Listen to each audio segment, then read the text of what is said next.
Très bien. Bonjour David Michaud. Bonjour. Vous publiez aux éditions Chênes un très beau livre de photos et de textes sur le Japon. Oui. Quelle est son originalité? Eh bien, en fait, c'est surtout ce livre emmène le lecteur à la découverte du Japon. C'est une sorte d'initiation au pays.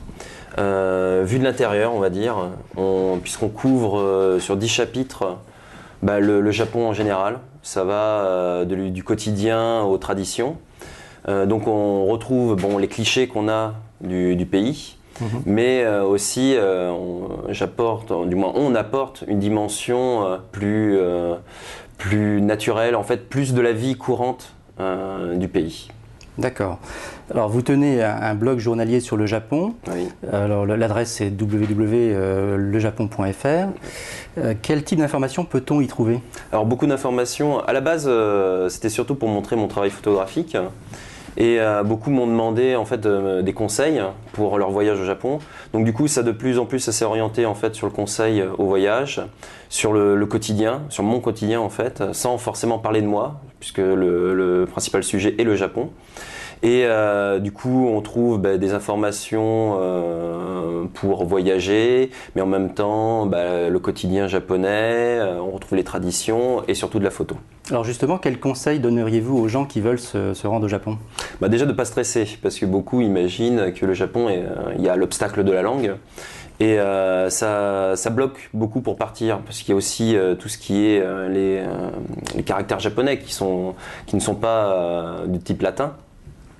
Et finalement, il faut savoir que depuis la dernière Coupe du Monde qui avait été faite en fait au Japon, du moins, et en Corée, voilà, c'était exactement. Il y a 2 pays. Ils avaient en fait amélioré tous les signalétiques en les doublant en romanji, c'est-à-dire en caractère latin.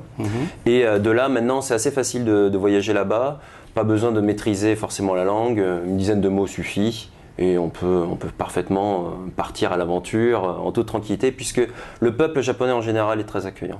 Ce qui veut dire que c'était un peu l'obstacle avant de se déplacer, de se repérer, quoi. Voilà, exactement. Donc, mais en fait, on stresse beaucoup pour ça, et puis finalement, on découvre une fois sur place que tout est fait pour l'accueil. Et puis de toute façon, même si on est perdu, il y a toujours une âme charitable qui va vous aider à vous emmener là où vous voulez, et même des fois plus que nécessaire.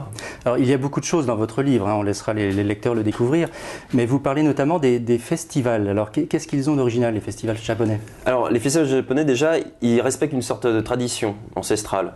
Et ce qui est vraiment intéressant, puisque ce pays a su se moderniser. Bon, de toute façon, on a tout le monde à l'image du pays très haute technologie. Et ce qui est intéressant de voir, c'est ce contraste entre la haute technologie et l'avancée futuriste, et en même temps c'est la conservation du patrimoine et de tout ce qui est tradition, comme les festivals, où là les jeunes vont aller se vêtir d'habits traditionnels, comme le yukata, qui est en fait une sorte de kimono léger, principalement pour l'été, et ainsi sortir et revivre en quelque sorte le Japon d'antan. Et avec les animations, les plats et les petits jeux, même pour enfants, qu'on connaissait il y a 100 ans. D'accord, donc c'est une façon de redécouvrir le Japon d'il y a quelques... Voilà, exactement. Et c'est ça qui est assez fascinant, c'est ce contraste qui attire beaucoup de monde, puisqu'on peut avoir la modernité et le traditionnel en même temps. Comment en êtes-vous venu à choisir de vivre au Japon ? Alors en fait, ce qu'il y a, c'est que déjà, comment j'en suis venu à aller au Japon aussi, j'étais intéressé par l'Asie, et puis en fait un ami m'a orienté sur le Japon, sa femme étant japonaise, et là j'ai commencé, je me suis dit on va tenter l'aventure, et là ça a été le coup de cœur. Je pensais qu'une seule chose, c'est retourner au Japon. Et après plusieurs voyages, ça a commencé, ma profession étant en partie photographe, j'ai commencé à avoir des relations professionnelles avec le Japon, donc j'y allais professionnellement.